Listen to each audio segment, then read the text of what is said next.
And thanks for clicking today's Reddit Rose report. Hey, former friend of WWE diva Caitlyn and her fiance PJ Braun has posted a video. Braun asking Caitlyn to marry him several weeks ago. So good luck with that. And as noted before, Batista is going to be returning on to WWE on January 20th at Raw. He'll be around and through WrestleMania 30. But a little bit more info. The idea is not to have him back for a one-time WrestleMania deal, but rather to have a last run for Batista. So it could really be as long as 2 years. But through his new deal, though, he's kind of expected to take some time off this summer to promote Marvel's Guardians of the Galaxy movie. I believe it comes out maybe around February or so. And regarding his return on January 20th Raw, he will not be wrestling that night. His first match back, well, his first wrestling match anyway, won't be until Royal Rumble 30. So we don't want to spoil his ability to wrestle. Whether he's still got it or not, we'll just have to wait till the Rumble. And I would say most likely he will win. PWI Insider reports that negotiations between AJ Styles and TNA have kind of fallen apart, and chances are very slim that he's going to be returning to the company anytime soon. So, but if you get the right channels on your cable box, Ring of Honor announced today that Styles is going to be returning to their company on January 4th down in Nashville, Tennessee. And PWI Insider also reports that WWE's announcement on January 8th in Vegas most likely will be about the WWE Network. So I've got a little inside info on this.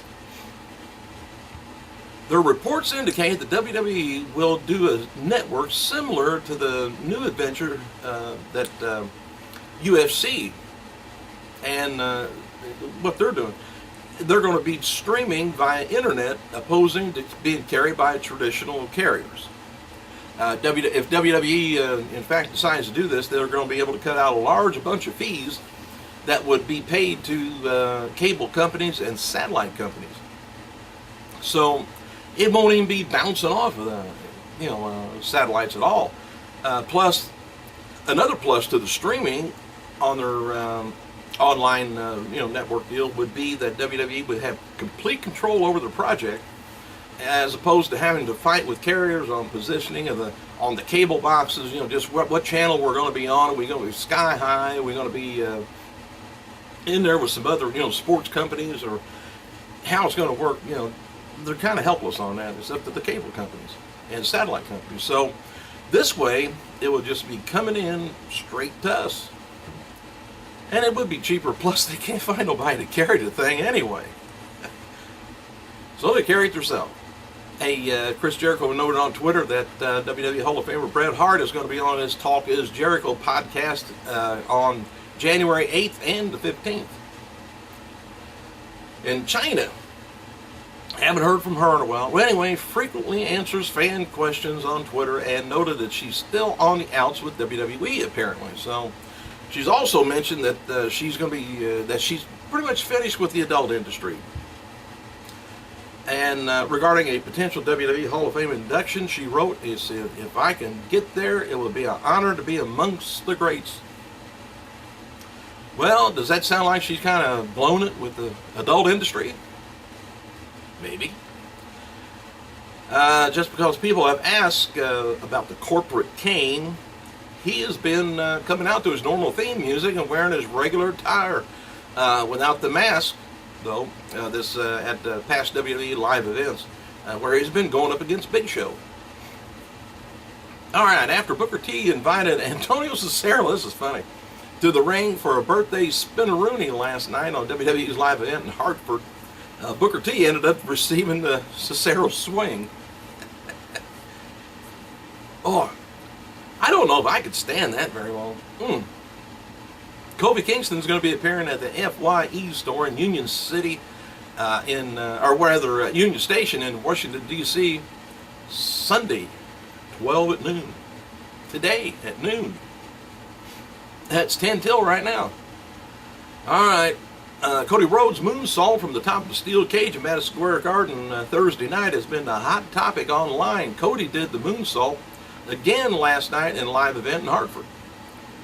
All right, word was sent that the last time Dean Ambrose defended his WWE US title was against Big E Langston on October 28th Raw, the night after he defended it in Hell in a Cell.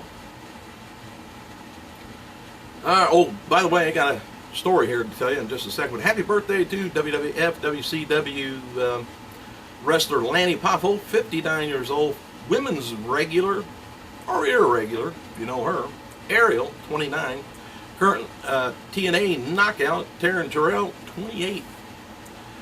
All right, had an interview up with Mark MERO. And anyway, he was talking about his leaving WWF and the SABLE lawsuit and, you know, their relationship and all that stuff. He says, unfortunately, the ending of WWF didn't go well. My ex-wife had some problems with the company and there was a lawsuit. I had 3 years left on a guaranteed contract and I just decided to walk away. It wasn't fun anymore, he said.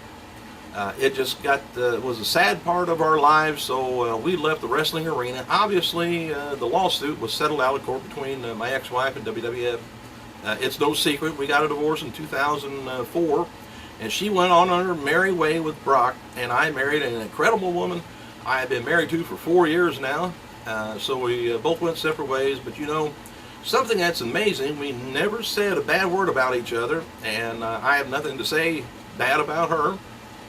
You would think of about all the good memories you had together, and I've never been happier than I am in my life right now.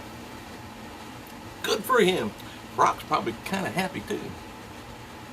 Oh, and by the way, I don't know if you've seen the UFC, what was it, 168, where a leg got broke. Silva, Anderson Silva, he did a kick to the shin of the, I think it might have went around the other guy's shin, but boy, it just snapped his leg. And you know what was trending right after that? Sid, the Psycho Sid, and when he jumped off the middle rope, I think he was fighting Scott Steiner in Indianapolis, and broke his leg. But anyway, he started trending instead of Silva. Thought that was odd. Oh, anyway, surgery went good today on Silva, and I don't know whether he'll be wrestling anymore, but if he does, probably a steel rod in there, I would think. Don't know whether that's really legal or not in UFC, but I don't know. But it was a horrible sight to see. Thanks for clicking, you guys. I gotta go.